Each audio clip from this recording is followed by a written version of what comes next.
Bismillahirrahmanirrahim. Me emrin Allahut, mëshiruesit, mëshirbërësit. Këshilla nuk nënkupton që të mësoj ditë që nuk e ke ditur. Ndonjëherë për shkak të përditshmërisë ose thënë më mirë për shkak të asaj dinamikës ngulfatëse të përditshmërisë i neglizhojmë dhe i shpërfillim disa gjëra, ndonse nuk e bëjmë me qëllim.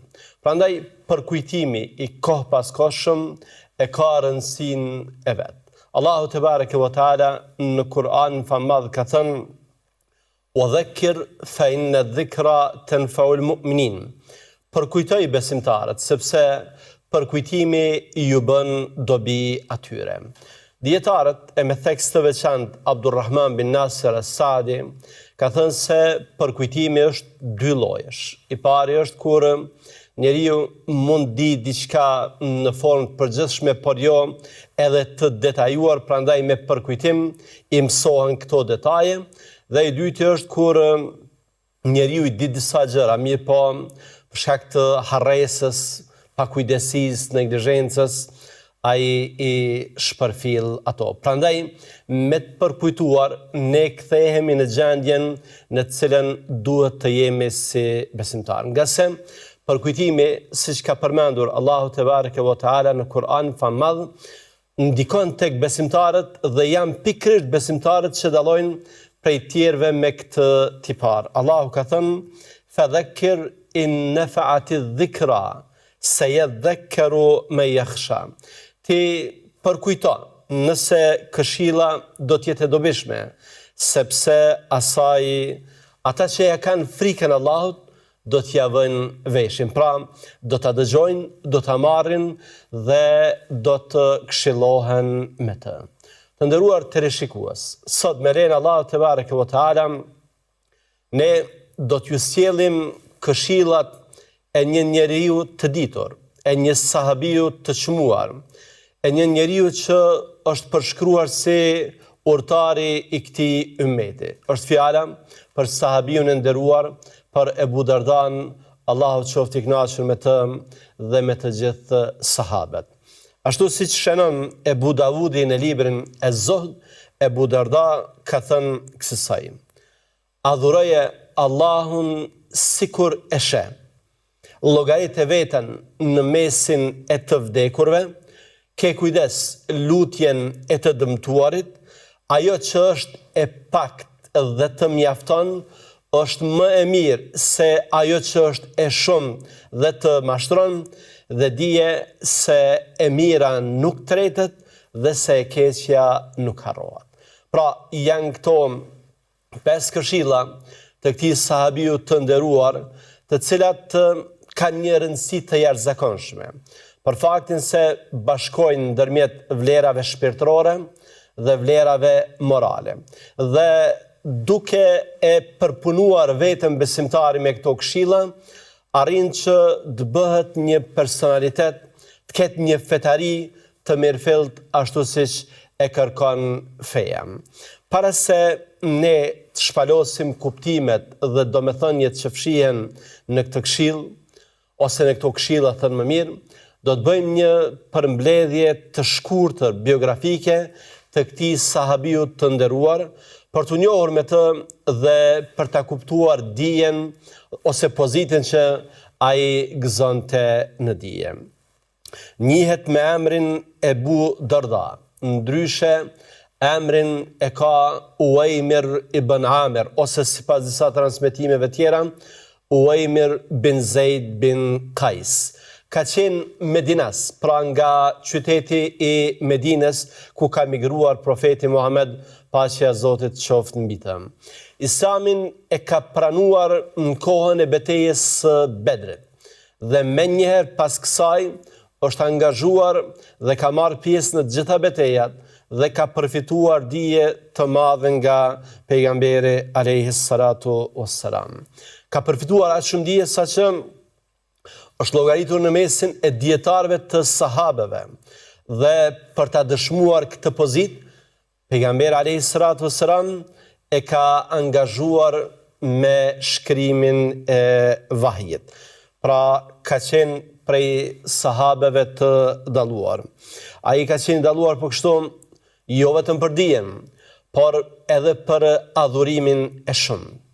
Agjeronte ditën, ndërsa natën e kalonte në namaz. Ai këtë element e ka rrëfyer në veten e parë. Ka thënë se në periudhën para Islamit ka qenë angazhuar me tregti, ndërsa kur e ka pranuar Islamin, ka vazhduar edhe me adhurim. Është përpjekur që ta bëjë një bashkim ndërmjet tregtisë dhe adhurimit, por thotë se nuk ja ka dalë. Prandaj ka vendosur që ta lë tregtinë dhe të merret me adhurimin. Siç kanë përmendur disa studiues, kjo është çësia e tij personale. Ndryshe ne kemi sahabin të shumë, të cilët kanë bashkuar ndërmjet adhurimit dhe tregtisë. E kemi për shembull Ebu Bekrin, Allah të qoftë i kënaqur me të. E kemi Uthmanin, Allah të qoftë i kënaqur me të, dhe shumë sahabe të tjerë. E rëndësishme është se sahabiu ynë Ebu Darda dallohej për këtë adhurim të shumë që bënte.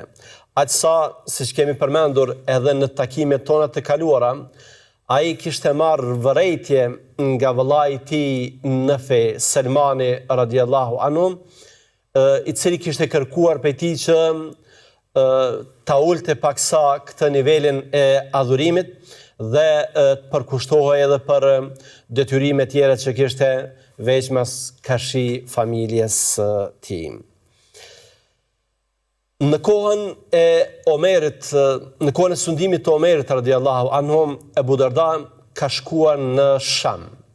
Ka shkuar në Sham ku ka vazhduar misionin prej një thirrësit të dalluar.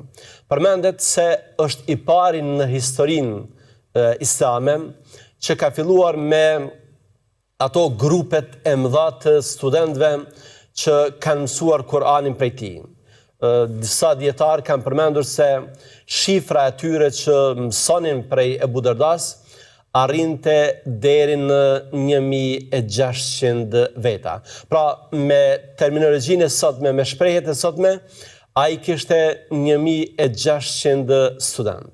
Më pas është angazhuar në detyrën e gjykatësit dhe ka qenë gjykatësi i parë i Damaskut. Pra, për dijen që kishte, për vlerat që kishte, Omeri radiallahu anhu e kishte angazhuar në këto detyra që vërtet janë me përgjegjësi. Ebu Darda vlerësohej për dijen e madhe që kishte tek sahabët. Ebu Dharri, një shok i tij, Allah të qoftë i kënaqur me të, i ka thënë, nuk kam parë më ditur se sa tim. Aq shumë e ndiqnin dhe atë shumë kishin simpati për të, sa që fama e tij, populariteti i tij, matej me famën që mund gëzonte ndonjë pushtetar i madh. Dhe njerëzit, siç rrëfen njëri prej të parëve, Abdullah bin Saidi, i shkonin pas thot e kam parë personalisht, duke hyrë në xhamin e profetit Muhammed në Medinë, dhe njerëzit ishin tubuar rreth tij sikur të ishte ndonjë pushtetar. Ky ishte pushtetar që kishte fituar zemrat e njerëzve. Kishte dijen, kishte këtë mekanizëm me të cilin ai i bënte për vete njerëzit. Ai ishte, siç është përmendur, i përkushtuar edhe në kuptimin e dijes, por edhe në atë të veprës.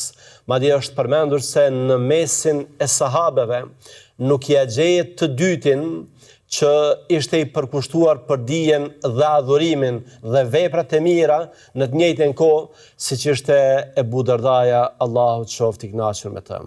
E shoqja e tij, Ummu Darda, rrëfen se në namazin që bënte, në namazin e shumë të vullnetar që bënte, ai kishte qindra shok. Përmenden madje me theks të veçantë 360 për tyre, për cilët ai lutej në sejdë. Pra, në gjatë natës, falte namaz vullnetar, e zgjaste namazin dhe nuk harronte që në sejdë, në momentin kur ishte më së afërmi me Zotin, ai të lutej për vëllezërit e tij me emra dhe mbiemra. Ebu Darda ka vdekur në vitin e 32 sipas Hijretit. Për të nuk ka dëshmi më të madhe se dëshmia profetike. Siç përmendet, ai një ditë kishte dëgjuar një hadith se do të ketë njerëz që pas besimit do të dezertojnë. Dhe siç duket, ishte mërzitur, ishte friksuar, prandaj kishte shkuar tek i dërguari i Allahut dhe i kishte thënë se e ka dëgjuar këtë hadith, e ka dëgjuar këtë fjalë. Muhamedi alayhi salatu wasallam i kishte thënë po, unë e kam thënë, mirë po ti Ebu Darda nuk je prej tyre. Pra, është një dëshmi nga pejgamberi jon Muhamedi alayhi salatu wasallam se Ebu Dardaja do të vdeste si musliman. Dhe sigurisht se krahas besimit, vlera tjera që i ka pasur shoqërimi Muhamedit alayhi salatu wasallam, dija e madhe, përhapja e kësaj dije, sigurisht se këto do të ndikojnë që tek Allahu te bareke ve teala ta ketë një pozitë. Çfarë Allahu ka përgatitur për shoqëruesit e profetit të tij Muhamedit alayhi salatu wassalam. Imam Dhahabiu e ka përshkruar në Siyer A'lamin Nubala, e ka përshkruar si imam, si shëmbëltyr dhe si hakimul umma, si urtari i ummetit. Ne me lejen e Zotit tani duke shpalosur këshillat e tij, do të arrijmë që ta vërtetojmë, ta konfirmojmë, ta pohojmë se i tillë ishte me të vërtet Ebu Darda, Allahu qoftë i kënaqur me të. Këshilla e parë e Ebu Dardas ka të bëjë me një segment të veçantë të fesë. Është fjala për ihsanin. Ebu Dardaja porositi që ne ta adhurojmë Allahun sikur e shohim atë, sepse nëse ne nuk e shohim, Allahu na sheh neve. Sigurisht se e keni dëgjuar shumë herë hadithin e Xhibrilit dhe kjo këshill është e shkputur pikërisht prej këtij hadithi, në cilin ai ka ardhur dhe ka pyetur Muhamedit alayhi salatu wassalam për Islamin, për imanin dhe ihsanin. Pejgamberi alayhi salatu wassalam i ka dhënë përgjigjet për Islamin, përgjigjet për imanin dhe kur është pyetur për ihsanin, ka thënë që ta adhurosh Allahun, en ta'budallaha ka'annaka tara, ta adhurosh Allahun sikur po e sheh, nga se nëse ti nuk e sheh atë, ai të sheh ty. Pra, kjo këshill është e shkputur prej këtij hadithi të pejgamberit alayhi salatu wassalam dhe ka rëndësinë e jashtëzakonshme për faktin se ajo jo vetëm që na nxit për të punuar, mirë po na nxit që atë të cilën ne e bëjmë, ta bëjmë në mënyrën më të mirë të mundshme, nga se Allahu na sheh. Pra, kur ne e bëjmë një punë, nuk e bëjmë shkeleshkan, nuk e bëjmë sa për ta bërë, mirë po e bëjmë në mënyrën më të mirë të mundshme, sepse Allahu i madhruar na sheh. Allahu ka thënë në Kur'an: "Alladhi yaraka hina taqum wa taqallubaka fi s-sajidin." Allahu të sheh kur ti zgjohesh për të falur natën dhe e sheh për kuljen tënde në mesin e atyre që bëjnë sejdë. Pra, veprat të cilat ti i bën, adhurimi të cilin i ja kushton Allahu te bareke ve teala, është i atill që nuk kalon pa u parë nga Allahu te bareke ve teala. Ajo që ti e ke bërë, ti je i bindur se ajo shihet nga Allahu, se ajo regjistrohet nga Allahu te bareke ve teala, se ajo është diçka për cilën ti o do të shpërblehesh, o Allahu na ruaj, do të ndëshkohesh. Prandaj ky fakt se Allahu na sheh na bën që ne të bëjmë veprat në mënyrën më të mirë të mundshme. Pra, t'i bëjmë në mënyrë të përsosur, ashtu edhe siç e ka kuptimin ihsanin. Ihsanin nënkupton atë që ne në gjuhën fetare quajmë muraqabe, ose të qenit në vëzhgimin e Allahut, që me fjalë të tjera është niveli më i lartë i fetarisë dhe ndërgjegjësimit shpirtëror. Pra, unë edhe atëherë kur nuk më shohin të tjerët, edhe atëherë kur mund të bëjnë ndonjë dredhit që t'i shpëtoj ligjit, unë nuk bëj vepra të ndaluara, nuk bëj gabime për faktin se Allahu më sheh mua. Prandaj ihsanin e nënkupton këtë përgatitjen ose këtë vetdijen e lartë shpirtërore, e cila besimtarin e shtyn që t'jetë në nivelet më të larta të mundshme të edukatës dhe mirësjelljes. Në disa vende Allahu te bareke ve teala në Kur'an ne kujton këtë fakt se ai na vëzhgon, ai është ndjeni për atë që bëjmë ne, se tek ai ne do t'japim llogari. Për shembull, ka thënë Allahu: "Ya'lamu ma yusirruna wa ma yu'linun, innahu alimun bi dhati s-sudur." Allahu e di atë që ata e fshehin në zemra dhe atë që e publikojnë. Allahu e di çfarë ju keni në zemrat tuaja. Po kështu ka thënë: "Wa laqad khalaqna al-insana wa na'lamu ma tuwaswisu bihi nafsuhu wa nahnu aqrabu ilayhi min hablil warid." Ne kemi krijuar njeriu dhe ne e dim se çfarë i përshpërit vetja e tij dhe ne jemi tek ai më afër se damari i qafës. Po kështu ka thënë: "Falanaqussanna 'alayhim bi'ilm wa ma kunna ghaibin." Ne do t'ju rrëfejmë atyre me dijet plot. Ajo çfarë ata kanë bërë është 100% e mbuluar nga ne. Ne dim çdo detaj dhe ne kur ata kanë vepruar nuk kemi qenë prezent, nuk na ka ikur asgjë, nuk kemi munguar. Pra, çdo gjë që e bëjnë njerëzit, Allahu te bareke ve teala e ka në dijen e tij.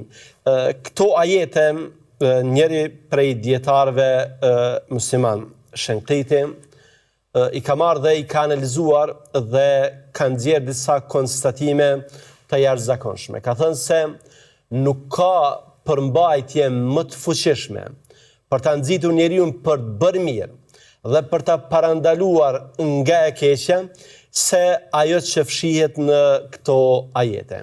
Nga se Allahu po na tregon që çfarëdo që ju bëni, ajo është në dijenin e tij. Nëse ne bëjmë mirë, Allahu na shpërblen.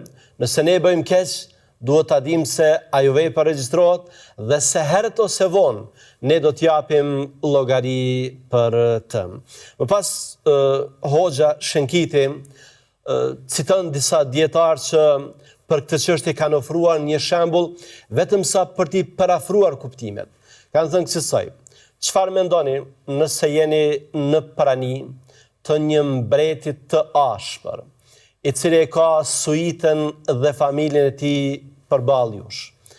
A do të guxonte dikush prej jush që të merrte guximin dhe ta nëpërkëmbte nderin e ndonjë prej familjarëve të mbretit, ose të bënte ndonjë veprim i cili do ta provokonte zemrimin e mbretit?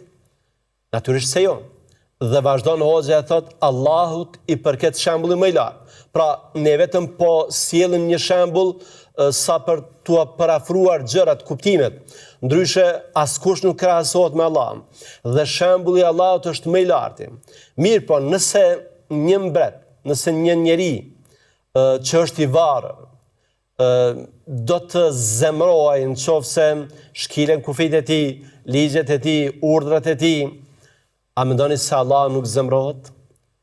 Allahu zemrohet kur njerëzit i shkelin ndalesat e tij.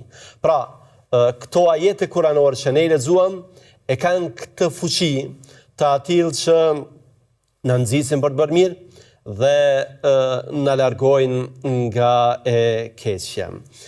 Siç është përmendur, një ditë dietari i madh Sufjan Thauriu ju kishte thënë shokëve të tij: "Çfarë mendoni nëse ne jemi këtu dhe dikush do të vinte e do ta dëgjonte bisedën tonë, e pastaj atë fjalë për fjalë do t'ja përcjellte pushtetarëve. Si do të ndiheshit?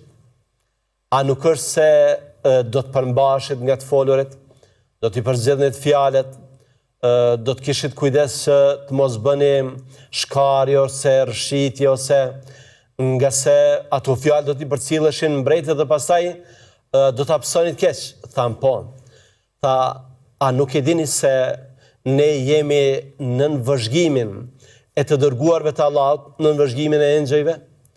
Melaçet, engjëjt, ato shënojnë çdo vepër të cilën ne e bëjmë, çdo fjalë të cilën ne e themi, çdo lëvizje të cilën e bëjmë, shënohet nga ana e engjëjve, e melaçeve.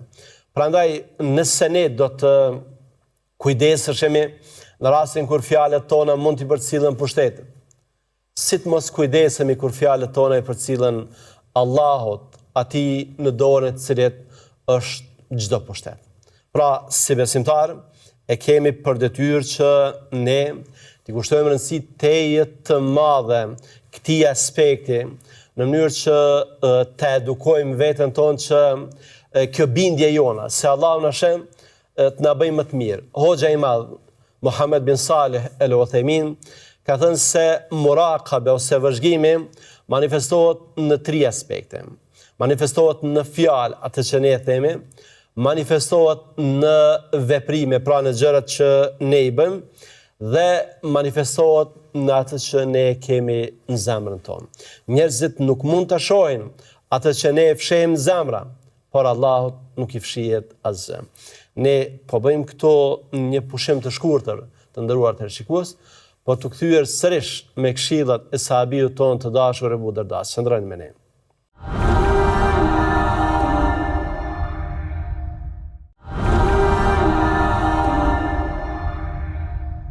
Ja u kthyem sërish me lejen Allahu te bareke ve teala për të vazhduar me këshillat e sahabiut ton Ebu Dardas, Allahu qoftë i kënaqur me të. Në pjesën e parë përmendëm një këshill që ka të bëjë me aspektin shpirtëror, pra me kultivimin e asaj ndjenjes se duke qenë në vëzhgimin e Allahut, ne bëjmë vepra të mira dhe i përsosim ato.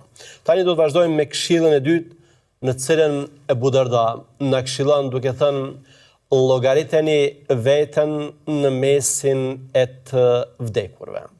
Pra, dëshiron që nëpërmjet përmendjes së vdekjes, nëpërmjet kujtimit të këtij fakti se ne do të vdesim, na edukoj në një formë të veçantë. Pyetja që parashtrohet: çfarë forme ose në çfarë mënyre ne mund të edukohemi duke e përmendur vdekjen? Përkujtimi i vdekjes ka efekt kthjellës. Ndonjëherë në turistninë e kësaj përditshmërisë, ne sikur dehemi shpirtërisht dhe pavarësisht faktit që e dim se vdekja është e vërtetë, e dim se një ditë do të ndahemi nga kjo botë, sikur ne bëjmë përjashtim nga ky rregull. Dhe kjo është gabim. Prandaj, përmendja e vdekjes, përkujtimi i vdekjes, na bën që ne t'i shpëtojmë kësaj dehje, kësaj gjendje shkujdesie dhe neglizhence. Siç e dini, vdekja ka disa detaje, disa dimensione, disa veçori që e bëjnë atë vërtet të jetë këshilluese. Për shembull, vdekja ndodh befas. Askush nuk e di se kur do të vdes. Askush nuk mund ta planifikoj vdekjen e tij, nga se është e shkruar nga Allahu te bareke o teala. Vdekja është caktim prej caktimeve të Allahut që nuk mund të ndryshon, që nuk kupton se kur vjen vdekja, nuk ka mundësi që ne ta shtyjmë atë. Themi se sezonin që vjen, ose stinën që vjen, ose vitin që vjen, ose kam këtë dhe atë punë për e përfunduar, prandaj më afatizon derisa ti mbaroj, nuk ka mundësi. Allahu ka thënë kur vdekja ju vjen, la yastakhiruna sa'atan wa la yastaqdimun. Nuk ka mundësi që ta shtyjnë dhe as ta sjellin më herët. Pra, është caktim i pandryshuar. Vdekja është kalimi prej kësaj në botën tjetër me pamundësi kthimi sërish në këtë botë. Pra, ajo që e ke bërë gabim, ajo që e ke bërë gabim qëllimshëm, më nuk ka mundësi që të përmirësohet. Me vdekje, humb mundësia e përmirësimit të veprave. Sa të jemi në këtë botë, e kemi mundësinë e veprave. Në momentin që vdesim, fillon çështja e dhënies përgjegjësi para Allahut te bareke u teala.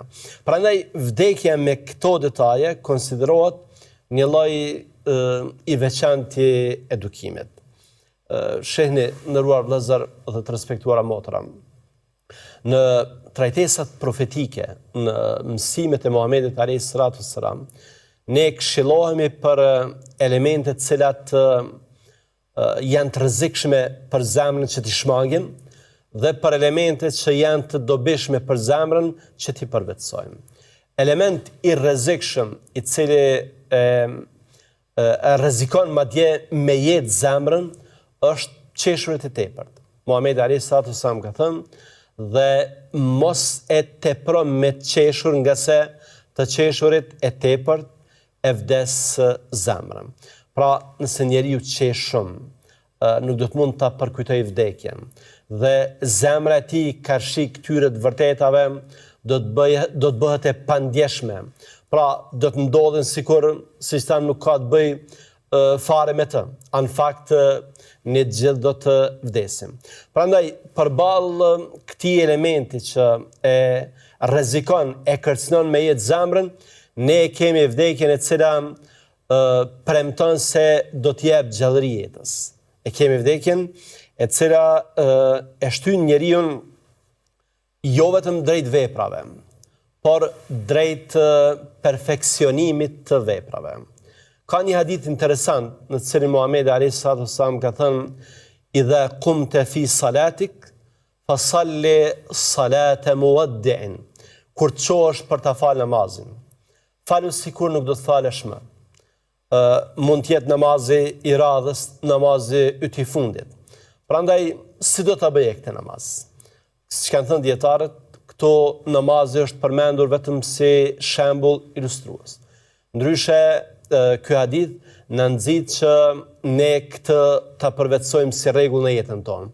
Pra, perfeksionimin e gjërave, bërjen e tyre në formë të përsosur, ta kemi si rregull dhe si parim, sepse nuk do të kemi mundësi që të kthehemi sërish dhe ne t'i përmirësojmë gjërat. Po kështu, përkujtimi i vdekjes na bën që punët e sotme të mos i lëmë për nesër. Pra, nëse nesërmja është e pasigurt, nëse nuk e dim se a do të na çelë sabah, siç thot populli, atëherë punët që i kemi sot duhet t'i kryejmë sot. Kështu kanë vepruar sahabët, shokët e Muhamedit alayhi salatu wassalam. Abdullah ibn Omeri, Allah të qoftë i kënaqur me të dy, ka thënë: "Nëse të zëm mbrëmja, mos e prit sabahën." Pra, ka ardhur akşami, ka ardhur mbrëmja, je gjallë, beso se ndoshta në sabah do të jesh i vdekur. Prandaj, atë që mund ta kryesh gjatë natës, ibadetet, adhurimet, punët e mira, bëje sepse e nesërmja është e pasigurt për ty. Pra, përkujtimi i vdekjes e ka këtë efekt. Dhe ne për këtë efekt mësojmë edhe nga këshillat e Muhamedit alayhi salatu wassalam. Ai për vdekjen ka thënë: "Përkujtojeni shkatërruesin e kënaqësive të kësaj bote." Pra, nëse të qeshurit, luksi, dëfrimi, zbavitja, argëtimi u arrezikojnë zemrën, atëherë ka një element që ja zgjëson këto gjëra. Dhe ky element është pikërisht përmendja e vdekjes. Po kështu ka thënë, në dynja je sikur një kalimtar. Nuk është vend qëndrimi përhershëm. Nëse e krahason veten me një udhëtar ose me një gurbetçar, i cili punon në një vend, mirë po çdo herë mendjen e ka tek vendi i tij, atëherë vepro kësaj edhe me dynjan dhe ahiretin. Konsidero se kjo botë nuk është e përhershme. Nuk ke ardhur për të jetuar për gjithmonë këto. Ke ardhur për të testuar, për të shkuar në ahiret, atje ku është vend qëndrimi i përhershëm. Një ditë Muhamedi alayhi salatu wasallam e ka parë një varr të hapur dhe ka thënë, për një ditë të këtillë dhe për një vend të këtillë përgatituni, nga se tek Allahu te bareke wa taala do të dilni pra duke mos pasur rrobat e dunjas me vete, duke mos pasur luksin e dunjas, duke mos marrë parat, arin, argjendin, veturat, shtëpit, thjesht me një copë bez dhe me të do të dilni para Allahut te bareke wa taala. Prandaj përkujtimi i vdekjes, përkujtimi i varrit nderuar vëllezër, na bën që ne të këndellemi nga kjo dehje që mund të na shkaktojë dynjaja. Shpesh e përmendim dhe sigurisht se nuk ka gjë të keqe në këtë, që të këshillohemi me vdekje me të vdekurit. Mirë po, ka përtej kësaj, dhe këtë mund të gjejmë vetëm tek urtarët e mëdhenj, tek dietarët e mëdhenj, ka një detaj këshillues që vërtet na bën të kthjellemi dhe të shohim gjërat më qartë dhe më mirë. Një ditë, siç përmendet në praninë e një asketi, e një burri të mirë, dikush kishte thënë, vërtet në varrosjen e njerëzve ka mësim për ata që marrin. Sigurisht se ku ne e shohim dikë që vdes, ku ne e shohim varrezat, e dim që ka qenë dikur gjallë, ka vdekur, kjo mund na bëjë që ne të përkujtojmë. Por që përkujtimi të ketë efekt edhe më të fuqishëm, ajo që na duhet të marrim mësim është nga varret e hapura. Prandaj ky asket, ky burr i mirë, i është drejtuar këtij besimtar dhe i ka thënë përkundrazi, mësimi më shumë se nga varri që ti po e sheh se është vendosur dikush, merret nga varri i hapur. Nga se ai varri i hapur, ku ta din, mund të jetë për mua, mund të jetë për ty, mund të jetë për tjetrin. Pra, ne nuk e dim se ky varr i hapur për kë është hapur. Ndoshta Allahu mund ta caktojë vdekjen e çdo moment për ne, dhe ne mund të vdesim dhe mund të jemi pronar të atij varri. Prandaj të marrim mësim se sa herë hapet një varr, ne mund të jemi pronarët e atij varri. Mund t'i lëm planet në gjysmë, projektet në gjysmë, planet për vizita, për gjëra të ndryshme, të gjitha në mbesin pa u realizuar, nga se realizohet plani Allahu te bareke wa taala. Prandaj, nderuar vëllezër, vdekjen nuk duhet ta shohim si diçka e cila na trishton, na lemerit, na frikson, përkundërzi. Vdekjen, varrin, duhet ta shohim si një pasqyrë, e cila na mundson që ne ta rregullojmë brendësinë tonë shpirtërore, të rregullojmë veprat tona. Njëri prej dietarëve të mëdhenj, Ibn Xhauziu, ka thënë kësaj: nëse e sheh një varr, imagjinoje se ai është varri yt dhe pastaj tërë jetën do të jesh fitimtar. Pra, nëse je prej këtyre besimtarëve që e ke parë një varr dhe e imagjinon veten që je në të, pra që je prej atyre të sinqertëve, të cilët kanë frikë se do të dalin para Allahut te bareke ve teala me mëkate, prandaj nxitojnë që të pendohen, që të përmirësohen, atëherë ti me këtë fakt ka arritur që pjesën tjetër të jetës, pjesën e mbetur të jetës, ta bësh ashtu siç Allahu te bareke ve teala dëshiron. Vazhdojmë me këshillën e radhës të Ebu Dardas, i cili ka thënë kësaj: ajo që është e pakt dhe mjafton, është më e mirë se ajo që është e shumë, por që mund ta lajthit njeriu nga rruga e drejtë. Këtë këshill Ebu Darda radiallahu anhu e ka dëgjuar nga vetë pejgamberi alayhi salatu wassalam, i cili siç është në Musnedin e Imam Ahmedit ka thënë innama qalla wa kafa khairun mimma kathura wa alha. Vërtet, ajo që është e pakt, por që mjafton, është më mirë se sa diçka tjetër që mund të jetë shumë, por që nuk që e shtur njeriu, që e çorienton njeriu, që e largon njeriu nga rruga e drejtë. Në këtë këshill Abu Darda, Allah qoftë i kënaqur me të, në nxit për një element të veçantë i cili është edhe fetar, por është edhe human. Na bën thirrje që ne të jemi të kënaqur me atë që e posedojmë. Edhe ata që nuk janë fare musliman kanë arritur që ta kuptojnë se sekreti i një lumturie fshihet pikërisht që ti jesh i kënaqur me atë që e disponon. E Muhamedi alayhi salatu wassalam, si mësuesi më i mirë që ka qenë, ka thënë warda bima qasama Allahu lak takun aghna nas. Që ti jesh njeriu më i pasur, pajto me atë që Allahu të ka dhënë, qoftë edhe pak. Kjo është ajo që Allahu ka ndarë për ty. Allahu ka caktuar për ty. Prandaj nëse dëshiron që ti jesh i lumtur, ti jesh i kënaqur, pajto me këtë që Allahu ta ka dhënë ty.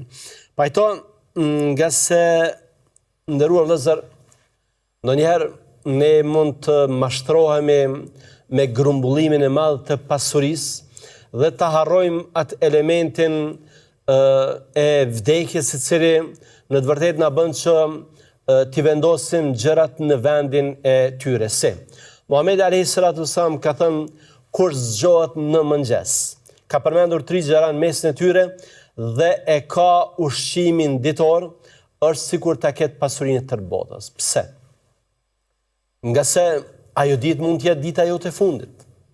Ajo ditë mund të jetë dita jote e fundit. Prandaj, nëse dëshiron që të jesh i lumtur dhe të bësh jetë sikur posedon të mirat e dunjas, atëherë falendro Allahun për atë që të ka dhënë dhe je i kënaqur sepse në kënaqësinë me atë që e ke fshihet edhe sekreti i lumturisë.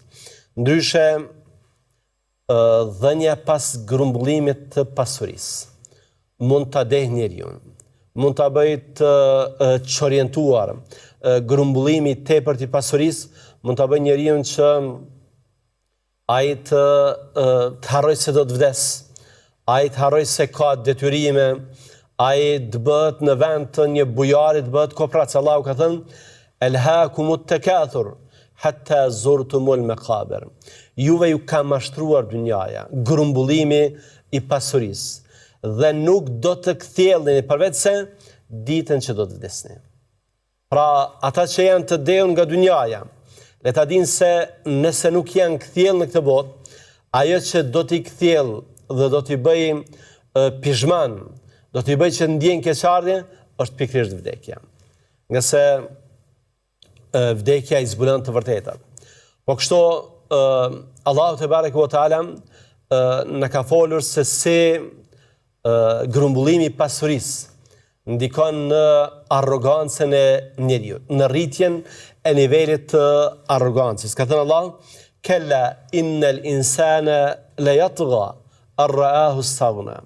Kur njeriu të vrej se i ka bërë punët e dunjas mirë, ka bërë pasuri, ka grumbulluar pasuri, ka bërë mall të shumë, atëherë ai do të fillojë që të shfaqet paksa arrogant.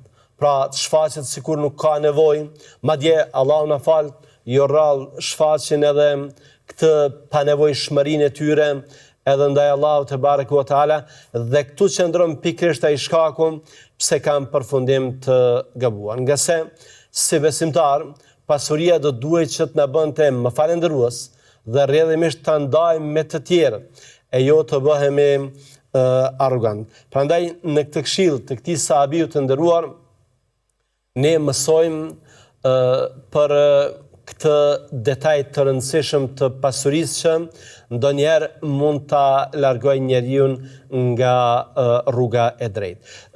Kjo këshill e sahabijut të nderuar Abu Dardas duhet të shihet vetëm në këtë kontekst dhe jo të nxjerrim përfundime ose gjykime të gabuara kinse Islami e mohon pasurinë. Jo, një pasuri e cila e shtyn njeriu që të jetë i dobishëm, që të jetë i mirë, që të jap zakatin, që të jap lëmoshëm, që ta ndajë me të tjerët, ajo është e mirë dhe është e lëvduar. Këshilla e fundit të cilën Abu Darda, Allahu qoftë i kënaqur me të, ka dhënë, ka të bëjë me ditë që neve na nxit për të bërë mirë dhe na largon nga e keqja. Ka thënë, përkujto se e mira nuk tretet dhe se mëkati i bërë nuk harrohet. Pra, ajo të cilën e ke bërë, qoftë e mirë, qoftë e keqe, dije se është e regjistruar tek Allahu te bareke ve teala. Dhe edhe nëse njerëzit për shembull nuk të falenderojnë për të mirën, nuk të shprehin mirënjohje, nuk të ndajnë dekorat, mos u zgënje, nga se mjafton që Allahu te bareke ve teala e di, siç ka thënë, wa ma taf'alu min khairin ya'lamuhu Allah. Atë mirë që ju e bëni, Allahu e di. Pra, mos u zgënjeni. Mirë po edhe mos u ndjeni të sigurt nëse për të këqijat që i keni bërë nuk kanë marrë vesh të tjerët, nga se Allahu te bareke ve teala e di, dhe siç ka thënë në Kur'an, Allahu ووضع الكتاب فترى المجرمين مشفقين مما فيه ويقولون يا ويلتنا ما لهذا الكتاب لا يغادر صغيرة ولا كبيرة إلا أحصاها. Ditën kur të padrejtëve, zullumçarëve, do t'ju prezantohet libri i veprave të tyre. Ata do ta shfaqin atë dëshpërimin e madh dhe do thonë mirë për ne. Çfarë është puna e këtij libri që nuk pas ka lënë asgjë pa shkruar, as të madhe dhe as të vogël. Pra çdo vepër që ka bërë njeriu, qoftë e madhe, qoftë e vogël, dhe kjo jo vetëm për të këqijat, por edhe për të mirat, është e regjistruar tek Allahu te bareke ve teala. Dhe njeriu do të shpërblet për të mirën dhe mund të ndëshkohet për të keqen të cilën e ka bërë. Prandaj efekti i kësaj këshille të nderuar vëllezër ka të bëjë me nxitjen tonë për të vazhduar me bërjen e veprave të mira, edhe atëherë kur të tjerët nuk na japin mirënjohje, dhe për të friksuar për mëkatet, edhe atëherë kur të tjerët nuk marrin vesh për to, ose thënë më mirë, për të penduar, sepse nëse njerëzit nuk e dinë, Allahu e di, dhe është Allahu ai që do të na merr neve në gjykim. Prandaj kjo na nxit që ne të pendohemi. Për fund, të nderuar teleshikues, nga ky prezantim i shkurtër që i bëm këshillave të Abu Dardas, ne bindemi se ai vërtet ka qenë një udhëtar i madh dhe se nuk ka ndonjë egzagerim kur atij i është dhënë titulli si urtari i këtij ummeti. Ne pam se si këto këshilla janë përpunimi i asaj që Abu Dardaja ka mësuar nga Kur'ani dhe Sunneti. Pra, se si sahabët kanë qenë të edukuar, kanë qenë të mishëruar me Kur'anin dhe Sunnetin, dhe se si ata e prezantojnë më së miri dhe në mënyrën më të fuqishme të mundshme mesazhin islam. Ne mësuam se këto këshilla na nxisin që t'i japim përparësi ahiretit për shkak të përhershmërisë së tij dhe të mos mashtrohemi me dynjan për shkak të përkohshmërisë saj. Pra, ai që e di se ahireti është i përhershëm, ai do ta kanalizoj mundin e tij, angazhimin e tij që ta fitojë kënaqësinë Allahu te bareke ve teala në botën tjetër. Abu Darda na nxit që ne të edukohemi me këto bindjet fetare se jemi nën vëzhgimin e Allahut xhallahu ala, andaj të bëjmë mirë edhe atëherë kur nuk na shohin të tjerët dhe të ikim nga të këqijat, nga mëkatet, edhe atëherë kur nuk na shohin të tjerët, sepse na sheh Allahu. E Allahun e lutim që na udhëzojë në rrugën e drejtë, na bëj prej besimtarëve të devotshëm dhe të na ketë në mbikëqyrjen dhe kujdesin e tij deri në takimin tonë të radhës dhe deri atëherë ju përshëndes me selam. Wassalamu alaikum wa rahmatullahi wa barakatuh.